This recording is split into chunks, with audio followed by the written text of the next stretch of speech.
As a matter of fact, in the great state of Mississippi, not very long ago, the rape and torture and bloodying and cudgeling of a woman would have had the sanction of law, and indeed of religion too. But so it's just not true to say that this difference is any criticism of my pointing out that these are our close cousins. I'll close on this point, but it seems that your exception proves my point. The only way that human beings can do that is by excommunicating the person you do it to from the human species. So in some senses, you've got to make the other person less than human or non-human to justify doing it to them, and far from being an undermining of morality, that's a confirmation of it. Fair enough. Okay.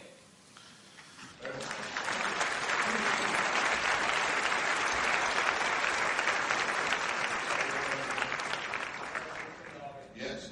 Now we come to the part of the debate where you get to ask questions. If you have questions for either of our participants, please make your way to one of the microphones at the end of the aisles. Please ask brief questions. Direct them either to Mr. Hitchens or Mr. D'Souza.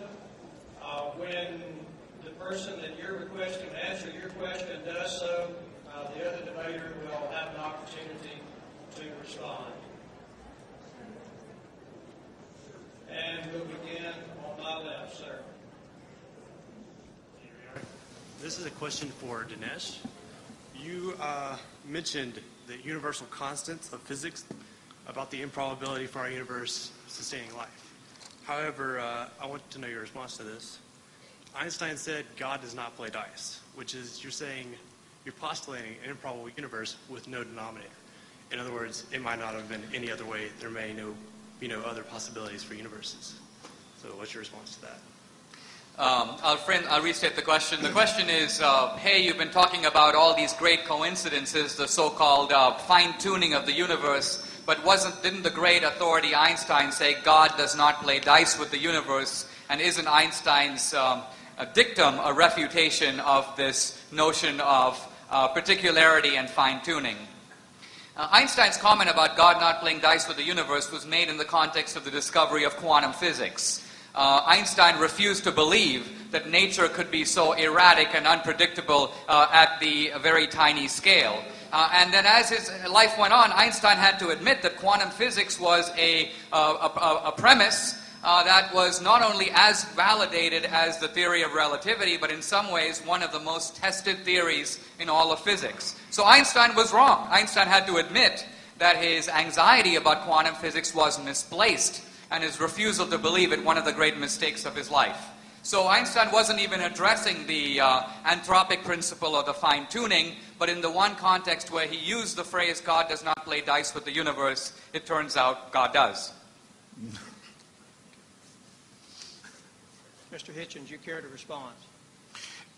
Einstein was, he tried to avoid using the word God at all. He would sometimes use a sort of playful expression, the old one, and so forth. He tried not to personalize the question because he was so sure that you couldn't get from any speculation to a personal or intervening God. And though he was very often misrepresented on this point, if you're good enough to buy a copy of my Portable Atheist anthology available at fine bookstores everywhere, you can see a very exhaustive anthology of Einstein's views on this question, which were determinedly non-theistic.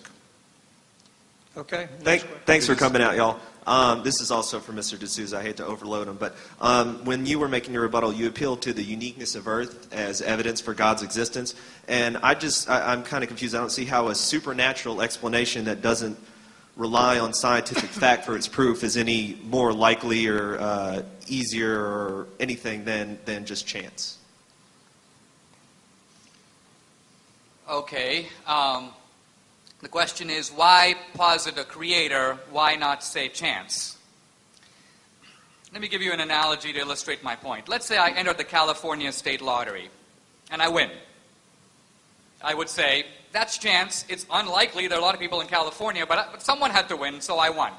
Now let's say that the next week I enter the Nevada State Lottery, the Utah Lottery, and the lottery in every 50 state, all the 50 states, and I win every single one.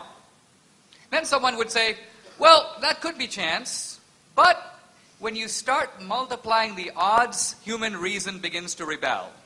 So the point is, ultimately, chance is the preferred explanation when you are dealing with events that make sense by chance. I toss a coin and I get heads.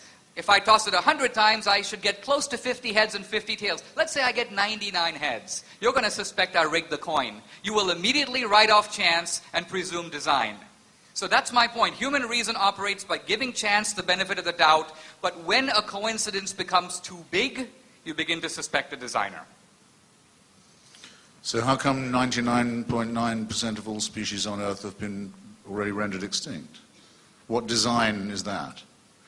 Or would you prefer, since that's such depressing news, to attribute it to coincidence? I'm not, first of Random, all, I don't think... These species were unlucky. First of all, there are only a tiny percentage of species through time that have developed nervous systems and, at least by our understanding, experience, you might say, pain in the sense that we understand it. We're not sure a cockroach experiences pain. We're not sure that an amoeba does. So it's true that a lot of species have been wiped out through geological time, but to pretend like this is some kind of a divine genocide, I think is to misunderstand the laws of biology. No, I wouldn't say it was a divine genocide unless you thought it was a plan. Nothing remains to be explained if you think these events happen randomly. My point is, you're saying you think that the idea that you've got a lot of different species, one developing out of the other, you think that that refutes the idea of design, whereas to me it confirms it. If you have a few simple laws that are, you might say, not only, Richard Dawkins in his book, The Blind Watchmaker, says, isn't it amazing we have a watch? And then he says, nature is the blind watchmaker. And he goes on in the book to describe what could be called a watch factory, called evolution, that magically produces copies of itself, watches, and other things, which survive according to nature's laws. And so he finds a watchmaker factory, and he goes, this doesn't require explanation, this is due to chance. Wait a minute. If you have to explain a watch, you also have to explain the watchmaker factory. It's a rather ingenious device. Now, if you can say, Dawkins himself says that the original cell has more complexity than the Encyclopedia Britannica. And not even Darwin dared to suggest that the original cell has developed by evolution. Evolution presumes the existence of self-replicating cells and then tells how we can get from A to B and B to C, but it takes A for granted. So it seems to me rather unbelievable to pretend like we have somehow answered the argument for design when we are presuming extremely complex design at the beginning. Yes. Well, that was real. Thank you, gentlemen, for being here and giving us this enlightening discussion.